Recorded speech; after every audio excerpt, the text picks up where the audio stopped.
2/3 of the Israeli Air Force is now attacking in Iran. We're talking about unprecedented attack in a distant target, and it will have to continue. And let me explain why.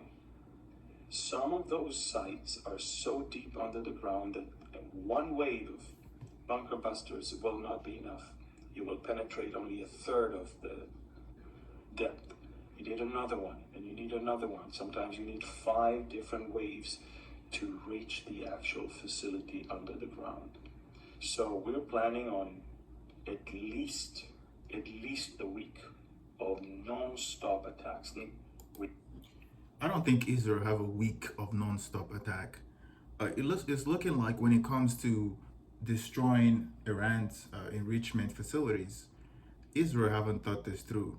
Although they have perfectly executed one of the most daring unaliving of Iranian military officers and intelligence officers, but to be able to destroy the enrichment facility that is deep underground, some of them are almost 300 feet on the ground.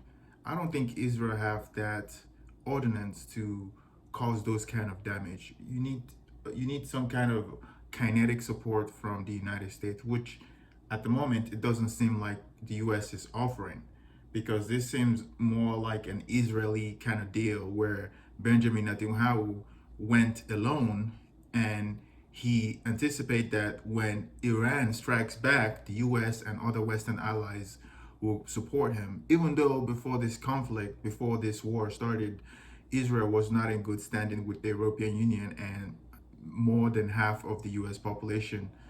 But sure, they have the backing of a lot of American politicians and the media. But as far as destroying the Natanz enrichment facility, Iran is reporting that the destruction is not done in such a way that they could not acquire a nuclear weapon. So we will see how things goes, how this turn out.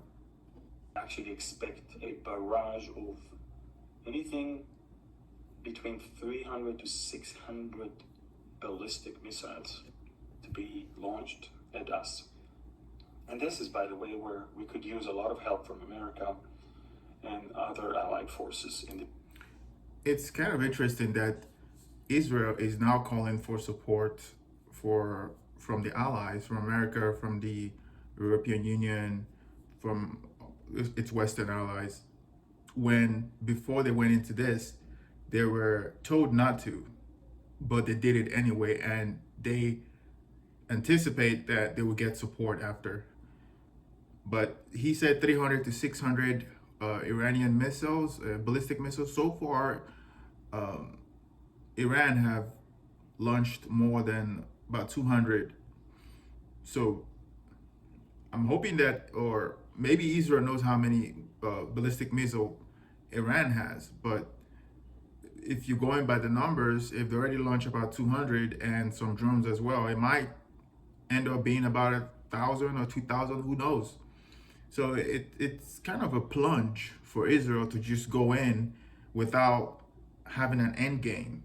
What will happen after? They just go into this war and they don't know how it's going to turn out. They don't know if it's going to end up being a World War III or how many countries are going to be involved. What are the consequences?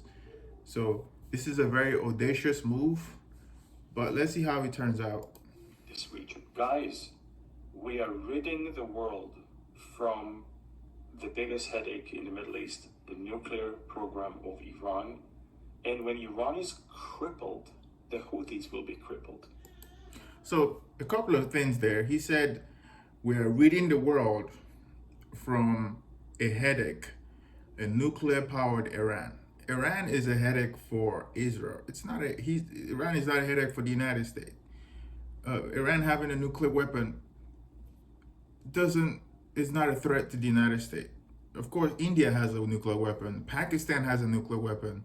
South Korea may have a nuclear weapon. Israel itself has a nuclear weapon. China has a nuclear weapon.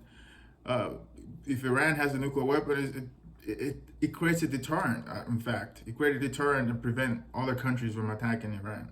So that's not a threat to Iran having a nuclear weapon is not a threat to the United States. Of course, you can say Iran having a nuclear weapon might cause an arms race in the Middle East, because if Iran has a nuclear weapon, Saudi Arabia will want to have a nuclear weapon. So that goes to my other point, that this message is also for Saudi Arabia, because Saudi Arabia a couple of years ago were fighting the Houthi rebels, and the Houthi rebels were sponsored by Iran. Although there have been a truce, but Saudi Arabia is still uncomfortable that Houthis are their neighbors, and Houthis are being sponsored by Iran. So although Saudi Arabia have a good relationship with Iran now, underneath the surface, there's suspicion that they actually supported this strike because it will weaken Iran, and also it will cause Israel to dedicate themselves and exhaust themselves. So this might the beneficiary of this war is more of Saudi Arabia than even Israel, and it's definitely provide no national interest to the United States, because what Trump doesn't want to do is to dedicate himself to another war in the Middle East, because America's overstretched. You have uh, conflict with maybe some conflict with China in the future, and you currently have a Ukraine and Russia war going on, and you got internal protest and tariff stuff going on as well. So U.S. have so much problems to go that they don't want to bog themselves down in the Middle East, and the American people they don't want to be in the Middle East. So this is not a war that the United States wants. It's just a war that Israel wants, and Israel feel like it needs this war to be safe. So if you want to solve the problem of the Houthis from Yemen, take care of the head of the snake first. And that's what we're doing right now. And as ever, and you can see the Houthis are not launching rockets yet, because they are reassessing the situation themselves. I'm not saying there won't be launches towards Israel. There will be, for sure. But we are finally, after so many years, this is what Benjamin Netanyahu became prime minister for. This is his life mission, is to rid Israel from the Iranian nuclear threat and to bring peace with our neighbors. That's we are aiming on. I remember when Benjamin Netanyahu said that if you take out Saddam Hussein, there will be peace in the Middle East, and it would deter the neighbors, and it would deter Iran and all that stuff. But it's like when the United States took out Saddam Hussein, it's like we basically lit fire on the hornet nest, and that's when all the terrorism started and all this problems in the Middle East started. And now the Israelis are telling the Americans that if you take out the head of a snake now, which is Iran, everything will be peaceful. But somehow the American people don't want to believe that anymore, and they don't trust Israel. So the war is ongoing. We're gonna see how this turn out. Hopefully, it doesn't turn out to be World War III, but you never know.